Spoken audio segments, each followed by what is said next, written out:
ஹீரோயினுக்கு வந்து ஒரு வித்தியாசமான சூப்பர் பவர் இருக்கு. அவளுக்கு எப்பலாம் ஹார்ட் பீட் ரைஸ் ஆகுதோ, அப்ப அவ உடம்புலேருந்து கரண்ட் வந்து ரிலீஸ் ஆகும்.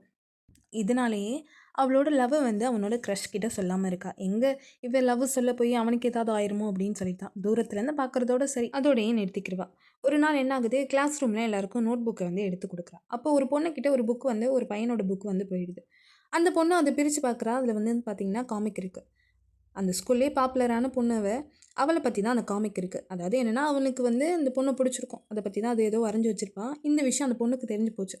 அந்த நேரம் கரெக்ட்டா அந்த பையனும் கிளாஸ்க்குள்ள வரான். இவ எல்லார் முன்னாடியும் அந்த நோட் புக்க அவன் மூஞ்சிலே தூக்கி போடுறான். இவனுக்கு ரொம்ப அசிங்கமா அந்த கிளாஸ் ரூம்லேருந்து ஓடி வந்துட்டான். எப்படி அவன் கைக்கு அந்த புக்கு போச்சு அப்படின்னு பார்க்கும்போது, ஹீரோயின் தான் பார்த்துருக்கா அந்த வேலைய அப்படின்னு அவனுக்கு தெரியுது. அவ பார்த்தீங்கன்னா தெரியாம தான் பண்ணியிருப்பா. அதனால இத பத்தி அவகிட்ட பேசுறதுக்காக போறான். அவ பார்த்தீங்கன்னா, இவன கண்டுக்காம போயிட்டுருக்கா. அவ அப்படி போகவும் அவளோட கைய வந்து புடிக்கிறான். அவனுக்கு வந்து கரண்ட் அடிச்சிருது. அவன் ஒரு பக்கம் தூக்கி அடிச்சுட்டான். இன்னொரு பக்கம் ஹீரோயினும் வந்து கீழ விழுந்துட்டா. அவ கையில புக் வச்சிருந்திருப்பா. அது எல்லாமே கீழ விழுந்துருது. அப்ப அவளோட க்ரஷோட ஃபோட்டோவும் கீழ விழுந்துருது. வேகமா அவளோட புக்க மட்டும் எடுத்துட்டு போயிட்டா. அந்த ஃபோட்டோ அங்கேயே கிடக்குது. இவன் வந்து அந்த ஃபோட்டோ எடுத்து பார்த்துட்டான். இவனுக்கு வந்து இப்ப ஹீரோயினோட சீக்ரெட் வந்து தெரிஞ்சு போச்சு. இங்க வீட்ல பார்த்தீங்கன்னா, ஹீரோயினோட அப்பா வந்து "உன்னோட சீக்ரெட் யாருக்குமே தெரியக்கூடாதும்மா. நீ வந்து சேஃபா இருக்கணும். உன்னோட எமோஷன்ஸ நீ கண்ட்ரோல் பண்ணணும்." அப்படின்னு சொல்லி அட்வைஸ் பண்ணிட்டு இருக்காரு. அடுத்த நாள் வந்து கிளாஸ்க்கு வரா. அப்ப பார்த்தீங்கன்னா, ஹீரோயின பத்தியே ஒரு காமிக் ரெடி பண்ணியிருப்பான் போல. அத அந்த கிளாஸ் பசங்களும் படிச்சிருக்காங்க. இது கேட்கவுமே அவளுக்கு ரொம்ப டென்ஷன் ஆகுது. அவன தான் தேடிக்கிட்டு வரா.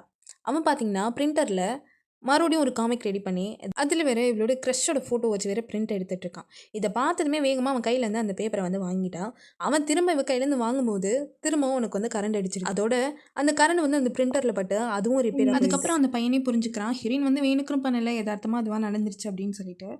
அதோட அவன் அந்த ரெடி பண்ணியிருப்பான் இல்லையா, அந்த காமிக் பேப்பர், அந்த பிரிண்ட் எடுத்தது எல்லாத்தையும் நெருப்புல போட்டு எரிச்சிட்டுருக்கான். அதோட ஹீரோயின் கிட்டயும் சாரி கேட்குறான். அவளும் சரின்னு மன்னிச்சு விட்டுட்டா. அதுக்கப்புறம் ஒரு நாள் அந்த பாப்புலரான பொண்ணு இருப்பா இல்லையா, அவ கிட்ட போய் இவன் ப்ரப்போஸ் பண்றான். ஆனா, அவ பார்த்தீங்கன்னா, அவன ரிஜெக்ட் பண்ணிட்டா.